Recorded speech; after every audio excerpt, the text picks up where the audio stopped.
পালাচ্ছিস তুই? ভুল হয়ে গেছে, আমরা আর কখনো করবো না। তুই দাঁড়া, যাবি না আজকে বাসায় তুই? জুতার হাত থেকে নাও না প্লিজ, প্লিজ জুতার হাত থেকে নাও। তুই মিথ্যা কেন বললি আগে সেটা বল। বউ ভালো লাগে না না? পড়ানি খুব ভালো লাগে। এগুলো তুমি কি বলতেছো? ভুল হয়ে গেছে, তার জীবনে এরকম করছো না, প্লিজ জানিবার মতো মাফ করে দাও। চুপ! আর একটা কথাও না, কানে ধর, কান ধরে 50 বার উঠবসবি, না হলে কিন্তু এই জুতার মারটা আরে একটা মারিতে পড়বে না। কি আপা চোর নাকি? না চোর না, ও হচ্ছে আমার একমাত্র গুরুধর স্বামী। করছে এটা কি? রাস্তাঘাটে ঝগড়া করতেছেন কি লেগে? ভাই যান। ও আমাকে বলেছে ওর নাকি অফিসে চলছে মিটিং, কিন্তু আমি এসে দেখি ও পরনারীকে দিচ্ছে সেটিং। কত বড় নিমুখ হারাম স্বামী, ভাবেন একবার। না না বিশ্বাস করো, আমি কোনো সেটিং টেটিং কিচ্ছু দিতেছিলাম না। তুমি যে মেয়েটাকে দেখছো হচ্ছে আমার অফিসের জুনিয়র কলিগ, শুধু কথা বলতেছিলাম। তুই আর একটা কথা বলে না, হিরোর মধ্যে তোকে জুতা দিয়ে পিটা তুলবো। হ্যাঁ, কান ধর, কান ধর। পর্যায়ে তো খাইছেন রিয়েলিটি মাইনা নেন।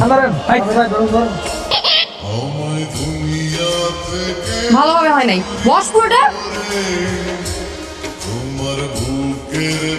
হ্যালো মুন্নি, কি অবস্থা? তোমার জন্য কি একটু হেল্প লাগবে বলছিলা, এবার আমাকে সবটা খুলে বলো। আই বল